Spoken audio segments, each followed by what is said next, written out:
said I was a better person than I knew I was. Hey, folks, let's spend some time with friends up north. Pat Kreitlow of Up North News is on Lake Wissota. Sarah Yakub of the Minocqua Brewing Company Super PAC is on the Mississippi River. And up on Lake Minocqua is Kirk Bangstead of the Minocqua Brewing Company. Wherever you are, welcome. You're up north. Hello, everyone, and welcome to the Up North Podcast. I'm Kirk Bangstead from the Minocqua Brewing Company. I'm Sarah Yakub of the Minocqua Brewing Company Super PAC. And I'm Pat Kreitlow, co-founder of Up North News, WI.com. On this week's show, plenty to be thankful for. It's understandable if you don't always feel that way. And, I mean, I get to work with these two all the time, so I got a lot to be thankful for. And frankly, we need that now and then. Look, we're about to go into the third year of a pandemic, you guys. I mean, there's division in our politics. There's tragedy in our local headlines that we're not going to dwell on this week. We acknowledge all that. But if we don't go crazy, or if we don't, stop now and then, we're going to go crazy. If we don't expand our view, take stock of all that remains good and generous around us. And so obviously for me, there's a lot of focus on politics and policy. And it's like, well, there's nothing to be thankful for there. And I'm like, no, don't listen to the doom and gloom headlines out there. We've seen true leaders step up over the past year. They have taken action that's prevented an economic depression. Small businesses and households are recovering thanks to all those various lifelines. The stock market is setting record highs. Unemployment claims, I want to talk about that for a second. New claims of unemployment. A year ago, we're at 700,000 newly jobless a week. At the start of the pandemic, it was as high as 6 million people lost their jobs on any given week. This past week, the number fell below 200,000, 199,000. That's the first time it's been below 200,000 newly unemployed since 1969. So the economy is making its way back. Wages are up, consumer spending is soaring. Yes, there are still challenges, as we'll talk about in our next segment, but there are reasons to be thankful that, America is making a comeback. And of course, we've got all these personal reasons to be thankful as well. I don't know if either one of you two watched Saturday Night Live and saw the skit about the Target commercial. I mean, yes. They nailed it. They just nailed it. Yeah, well, I'm also going to talk at the end of this show, Pat, about about what Thanksgiving kind of means to me and how, although politics is so divisive, how we need to extend an olive branch from time to time. But I want to save that till the end. Well, okay, so not to be the boy mom here, but I would like to talk about how we can cook vegetables at Thanksgiving time without making the whole kitchen smell like farts. And so I like to cook vegetable, and my stepdaughters come in and go, "Oh, what is that awful smell?" And I'm like, "Broccoli. Broccoli's wonderful. We should eat it." And the boys are like, "Oh no, Mom." So, there are real struggles here. The struggle is real for cooking vegetables. I have to admit that I am a fan of like when it comes to like broccoli. I want it, in like a ranch dip, cold. Once you start to make it all soft and mushy, not a fan of that. I don't like, like lettuce on my hamburgers because it gets all cold and mushy and smells funny, so I can see where they might have a point here.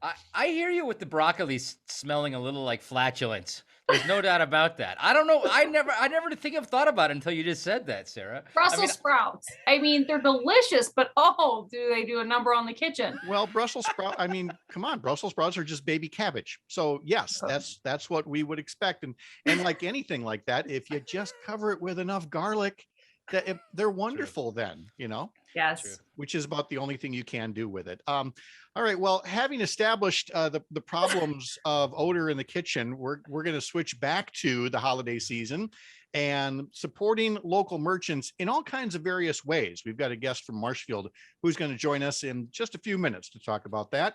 Thanks for joining us on the Up North Podcast. We'll be back in a moment. Taylor, the latte boy, bring me Java, bring me joy. Oh, Taylor, the latte boy. What is this? I love him, I love him, I love him. That's it. That's it. Taylor, the latte boy was the song you chose for the segment. What is that from?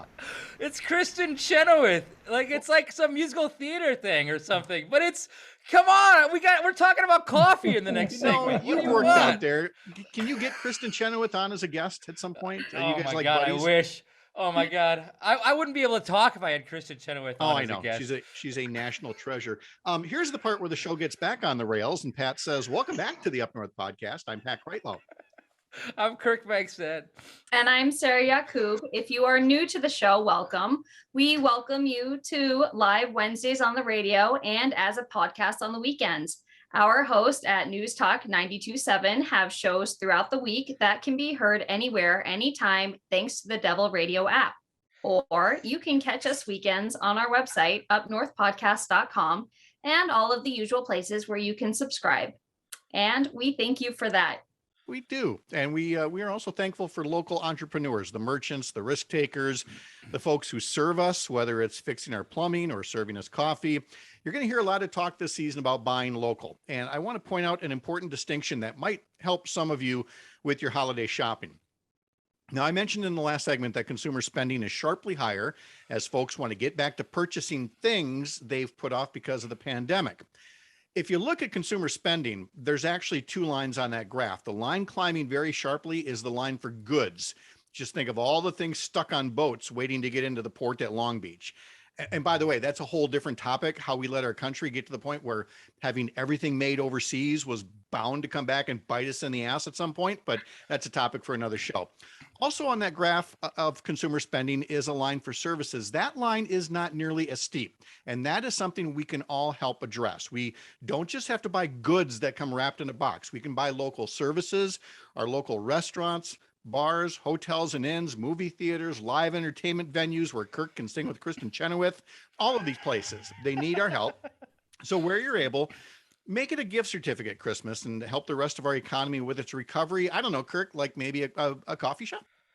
Yeah, so that's a great segue there, Pat, because we have a really great guest on tonight. It's John Tracy, who with his wife, Vicky, started the Uptown Coffee Company in Marshfield about 2.5 years ago. And I met these guys because I was looking for somebody to sell my beer in central and northern Wisconsin, and there was not a lot of people who were willing to stick their necks out to sell progressive beer. And now John is the only guy, or his company is the only, even though they're a coffee shop, they are selling my beer in Marshfield. And that's the only place you can get it in the entire city. So we become kind of friends through that. I wish I could see you more, but I don't get to Marshfield all that often. But I thought it'd be really good to bring him on the show because this is the time, and I knew it more than anybody when I owned a brew pub. It's like you really got to make hay while, like in December, and between Thanksgiving and like New Year's Eve. Like we all got to make some money, especially when it's cold in the North Woods and when people are kind of celebrating the holidays. So I wanted to emphasize that we're not going to talk about politics that much tonight, but we're going to talk about how important it is to shop local and support your local communities. So John had a great story about what the Starbucks coming to Marshfield kind of did to his coffee shop and how that kind of affected right down the supply chain. So John, thanks so much for coming on the show, and would love to hear about why it's so important to buy local. Well, first of all, thanks everybody for having us. It's an honor to be on with such great company, legends in the Wisconsin industry, I guess is the way to put it. Really, he does honored not to be here. have the right Zoom link pressed, but we'll let him go ahead and say nice things about us anyway. Anyway, John, you were saying. So yeah, we've had, nobody put pandemic in the business plan. No one. I don't know anybody that did. They deserve a Nobel Prize for something. So opening a coffee shop that really was focused on gathering people and being a space where people could interact with one another one-on-one during a time where everybody was shouting through their phones was really kind of the purpose that we set out to do that. And then focus on some environmental issues, focus on some, just focusing on being that local hub where people can purchase local goods and find things that are handmade or craft made by fellow entrepreneurs in Wisconsin, was kind of the thrust of opening up. And that all took a beating, right after we got through our first holiday season, and then knew January was going to be slow. And people started whispering about this COVID thing in February. And by March, we were shut down for about 6 months. I'm sorry, that's about 6 weeks. So, the business came back little by little by little throughout the period. And then last holiday season was really good for us in terms of people wanting to get out and shop local. We still weren't radically comfortable with having people sit down and be in the space for very long. So it was a lot of carry out, shifted a lot of our seating over to retail. I think that's when we started to figure out what other packaged goods we could find, and really kind of built this little micro ecosystem of packaged goods and craft made things from around the area. So we carry goods from some makers over in Stevens Point. We carry goods from makers in Madison. We carry some stuff from people over in Fall Creek, Eau Claire area, just all over the state of Wisconsin, Oshkosh, and I just started to source small businesses doing things that aligned with our values, being that environmentally friendly, conscious of the workforce that they were using to source the goods and make the goods. And that really carried us through the holiday season last year. And then to bring it all home back to Starbucks. So, started to gain some momentum again. And when things started to settle down this summer and COVID was kind of an afterthought, I won't say an afterthought, but kind of in the back of people's minds, they were more comfortable coming and going. And we were a little bit more comfortable knowing our client base and understanding who's vaccinated, who's not, and how to kind of protect ourselves if there's a scenario where somebody isn't vaccinated. Really started to get into a groove again this last summer. And then, Starbucks pulled the trigger and built a new shop right down the road from us. And I was telling you, Kirk, in the email that I was sending you, that it's not like they turned off a spigot. There's about 10 transactions a day that don't happen anymore. And, I can almost pinpoint the times of days that those don't happen anymore. Whether it's a convenience factor, we don't have a drive-through, they do. They're on the north end of town where everything else is. So there's already a built-in customer base just passing by their front door every day. We're on Main Street downtown, a little bit out of the way from where all the business activity is. But those 10 transactions, they add up little by little. Maybe it's only a gallon of milk, but I buy my gallon of milk from a local dairy that's 2 miles away from my shop. And I buy all my roasted beans from in-state roasters. So Ruby Roasters, Wonder State Roasters, JBC, Madison, Viroqua, and Nasonville, Stevens Point area are the people that supply us our beans. And while it's not a humongous thing, it adds up. Half a pound of beans a day over the course of a year is a pretty sizable chunk of beans that I'm no longer buying from them. So that's the story. Is not only does your business get hurt a little bit with a chain that doesn't really care about Marshfield, Wisconsin, you are no longer able to buy products from companies that you care about because you want to buy local as well. So there's like this little bit of a, this, like you drop a pebble in the water and it kind of splatters like throughout the lake. And so that's why it's, local businesses support other local businesses. And that's why, this Black Friday, this Internet Monday or whatever it is, it's like, that's so important to focus on your communities, because that's what's going to keep us from being a bunch of strip malls. I feel like I should go ask my little brother for a shirt he had in college. He went to art school in San Francisco and he worked at Pete's Coffee, and he wore a shirt that said, "Friends don't let friends drink Starbucks." And I feel like that would be very appropriate here. But, it just reminds me of the tax breaks we give big businesses like Starbucks. And it's on the backs of coffee shops like yours or, homeowners, and who aren't giving back, who aren't, investing in that community. But what can we do to support you, to, keep you going strong? Because it sounds like a great shop and a great business you have going. Thanks. Just be mindful. The thing that gets lost in all of this is I'm selling the same commodity as Starbucks, but how I source my commodity is so radically different than what Starbucks does. And that's the part that just isn't meeting the consumer at where they're at. They say, they see the coffee bean as the coffee bean is the coffee bean, the milk is the milk is the milk. But what they don't see is that the coffee bean that you're buying from Starbucks is being purchased at a corporate level at an entity very, very far away from here and just being shipped in, versus us local guys, and there's a number of us in town that are supporting different roasteries in the state of Wisconsin that are employing people in Milwaukee and Madison and in Oshkosh. So there's a few of us out there that are really being mindful about, okay, if I'm going to work with somebody, I want to have that relationship with somebody that I know is in the state of Wisconsin, and help them build their business and keep their employees working too. Well, and it's that word mindfulness that shouldn't just apply to small business owners. It should apply to customers, to consumers as well. It's on all of us. I talked a few minutes ago about deciding to purchase things that were made overseas rather than things that were purchased here in the States. The same goes for buying local versus buying. Now again, nobody's advocating for Starbucks to, go away tomorrow.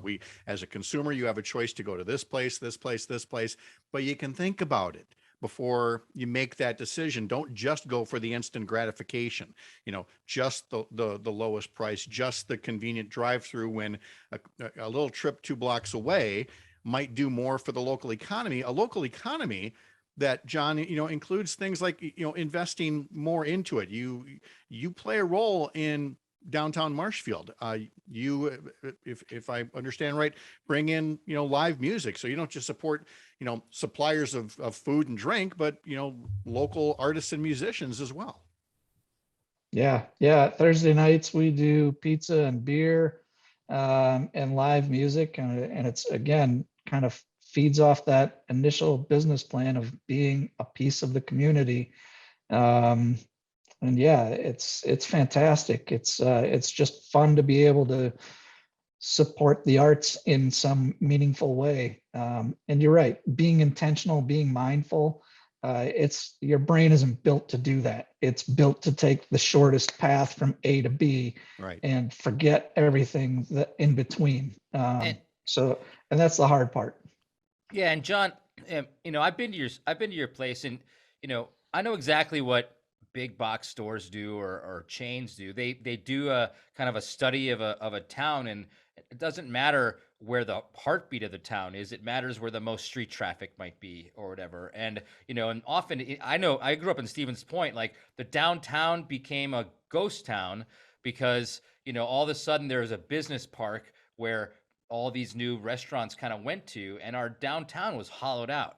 And to me, I mean, I'm pretty sure you guys are, in kind of the downtown area. And so, like, that's Marshfield. Like, without you and without other local shops kind of populating the heart of the town, it becomes this, this place that nobody goes to. And then all of a sudden everyone's just on the freeway stopping to get a quick trip, or stopping to get, a Starbucks, and it guts the actual town. Yeah, the identity of the town is your downtown. I don't care where you're from. I love Stevens Point's downtown, and I've seen it grow in the last 25 years. Well, They've done a great job. With the pandemic and everything that's going on politically, we need those hometown character-based establishments where we can come back together and have some fun and enjoy each other's company. And I go to Starbucks with everyone else, but you don't get that there. You go in, you wait in your line, like it's a Disneyland ride. You get your coffee, you pay too much, you go away. And Disneyland ride, I like that. Yeah, but and you're sitting there, I'm like, wait, I'm paying you to wait in this hour line. This is insane. But anyway, I mean, we need these businesses in these times of stress and, of all this tumultuous, fractured communities. And so, thank you for doing what you're doing. And I sure hope that I can get up there one of these days. No, I appreciate it. Love to see you. I think our small business communities, in general, the ones that I've talked to anyway, are awesome about supporting each other. Never heard a discouraging word from another small business owner. It's just been all encouragement. So that's been great. It's great to hear consumers do it too. Wonderful. Hey, John, for folks, when they get to Marshfield, where do they find you? We are right downtown, 121 South Central Avenue, right at the main intersection. As you come into town, you can't hardly miss that intersection. That's great. Well, John, Tracy, thank you so much for joining us on the Up North podcast. It's been great to visit with you, and we wish you all the best for the holiday season and the new year. I appreciate it. Thank you, guys. All right. Hey, when we come back, something else we're thankful for, the people who never stop fighting for what's right, even if it's an uphill battle. One of the leading voices up north in the fight against gerrymandering joins us next to talk about how time is short for you to get involved with making a difference in your local government in 2022. We will help you do that if you'd like to serve locally. You're Up North. We'll be right back.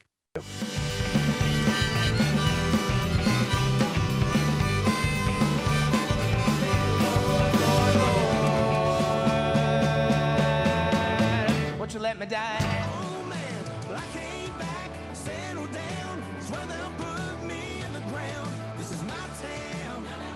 Welcome back to the cabin. This is the Up North podcast, heard live on Wednesday nights on the radio and on the weekends wherever you find your favorite Wisconsin podcast. I'm Sarah Yakub, along with Pat Kreitlow and Kirk Bangstad.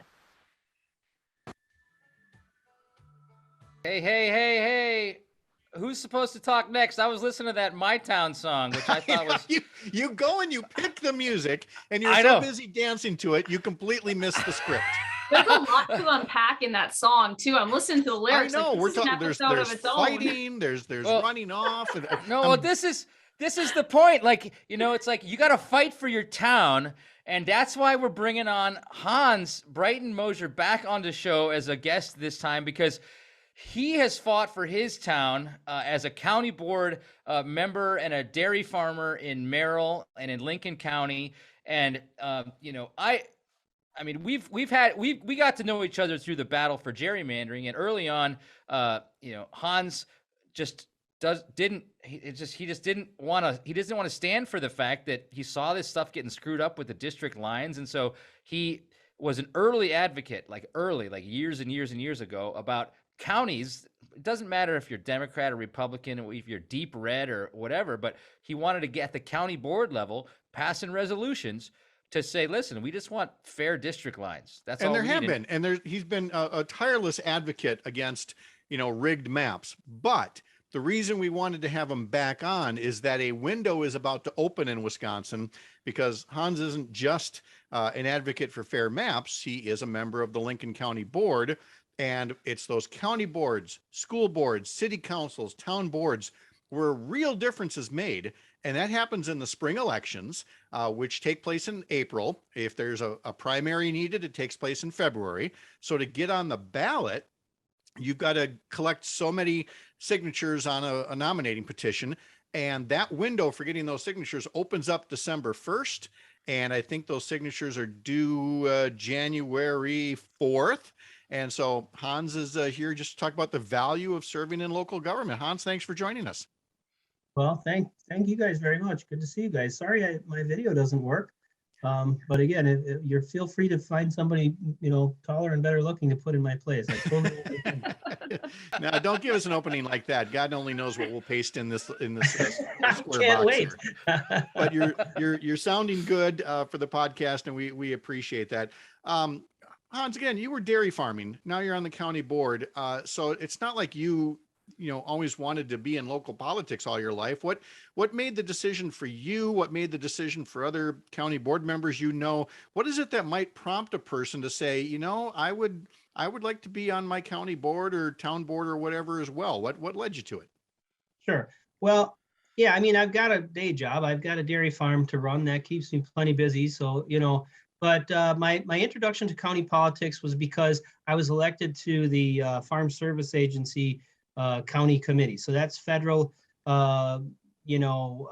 oversight over local oversight over federal government, where it relates to agriculture. So that was my introduction to county government through land conservation there.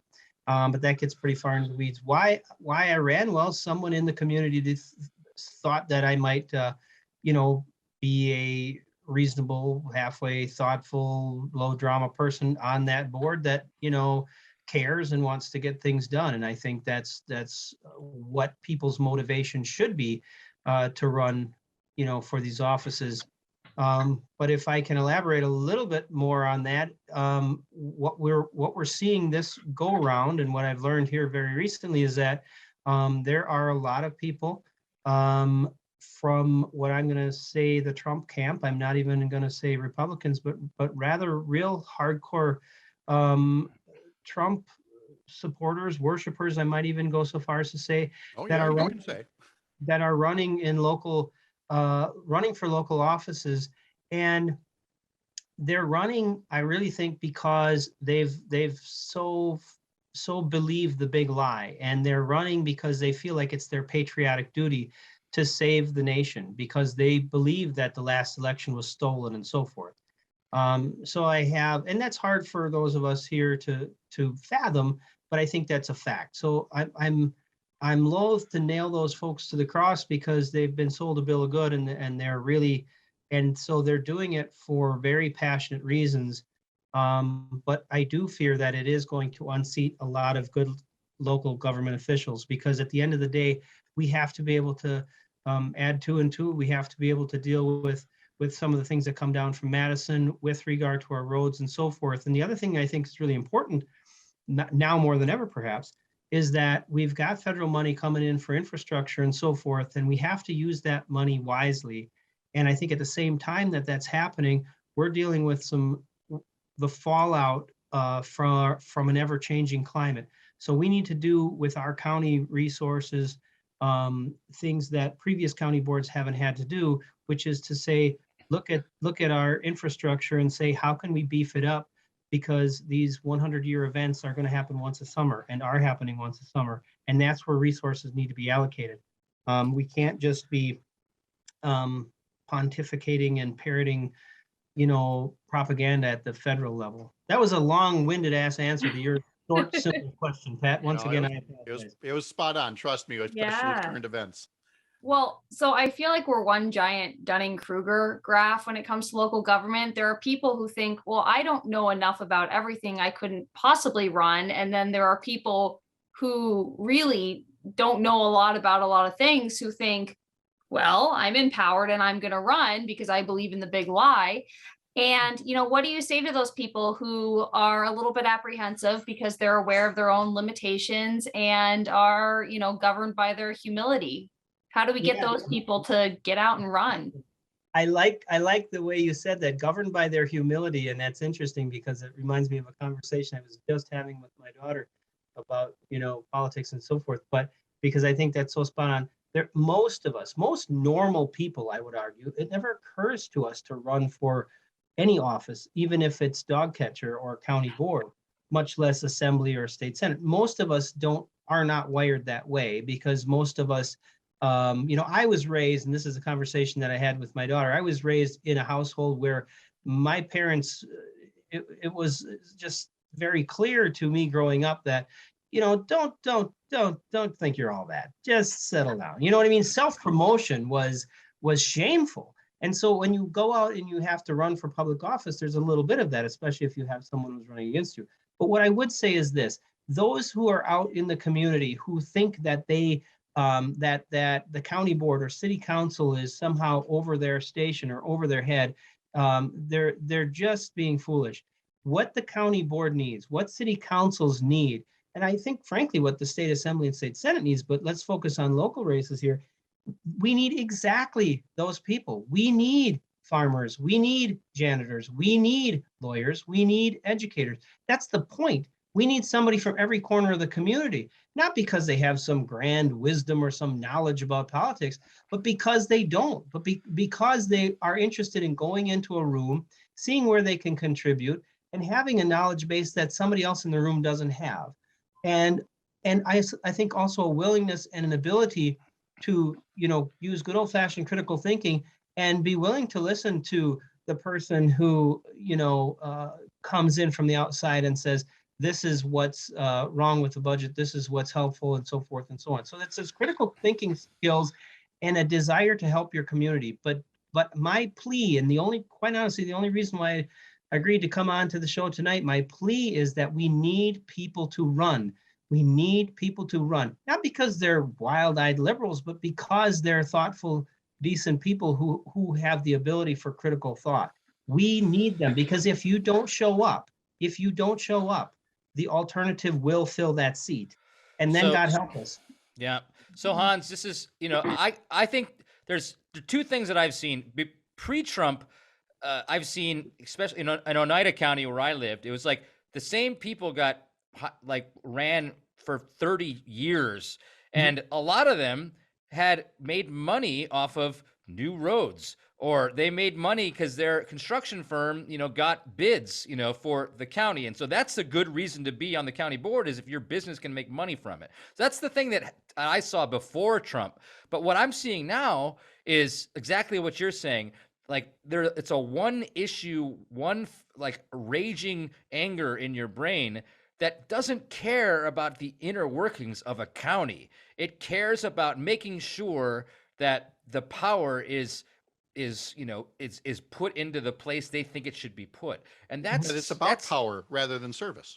It's about power rather than service. Exactly. And so I agree with you wholeheartedly. And that's why, my super PAC is focused on getting good people, and we don't even care we really don't care about the politics. The county board, you're filling potholes. It's not like you really have to be motivated by some grand partisan kind of thing to be on a county board. You just got to be sane. You got to be reasonable. You want to balance a budget, and you want to do good by your community.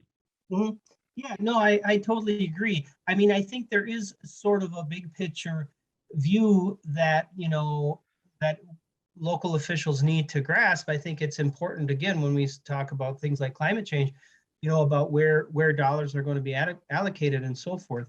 But and again, in terms of, I just really feel like it's important to understand the motivation for some of the people on the hard right who are running, and they really, really are motivated by a deep-seated belief that they're going to save the Union. Very similar to, I think, the folks that ransacked the Capitol. Most of these people looked at it as their patriotic duty and some sort of, almost holy battle that they were focused on. And I mean, it's sad to say, but I really think that that's what's happening here. So again, knowing that that's some of the folks who are going to run, I think it's all the more important that people step up. And I think that people need to understand that they need to really, I'm sorry, folks, but let's just get off our asses. I'm not asking you to go off to war. I'm not asking you to sit on the city council for the next 10 years, but for God's sakes, just run and see what happens. It won't kill you. And you could do good things for a couple of years and then go back to your life. And I promise you, your experience on that county board or that city council will give you back more than you contributed, because you're going to learn something about how things operate and you're going to put yourself out there. I promise you, when I ran for the first time, I was like, wait a second, what the hell am I doing? Now, the good news is no one ran against me, and no one's ever run against me until this year. Now I've got some actual competition, so I'm going to have to raise it up a little bit too. But if we don't fill these seats, or at least attempt to, what's going to happen when we have elections that are contested and you've got a county board and you've got a county clerk that is going to do what they're told to do from on high? Our democracy starts to crumble, okay? And I'm not trying to be dramatic, but this is, connect these dots, folks. No, there are real life examples of counties and states that have sent back aid, pandemic aid that was meant to help, but this anti-government crusade has trickled down to the local government level where aid has not been used. And that's just one of many examples. And even if you set aside, the very justifiable points you've made about the current politics, the fact of the matter is local government is where we want to find real people. I have covered county boards throughout the state. I've covered more local government boards as a reporter than I could possibly name. And in every one of them, there were real people there who were generous, who were thoughtful, who did not know everything, but they just wanted to try to make a little difference. And Hans, despite no matter how heated the environment gets out there, the political environment, there's still room out there for good people to serve at the local level. Absolutely, and it's more important now than ever that those people step up. That's sort of the point, isn't it? Yeah. And so you talk about sending back aid. That's an example, and it's unfortunate.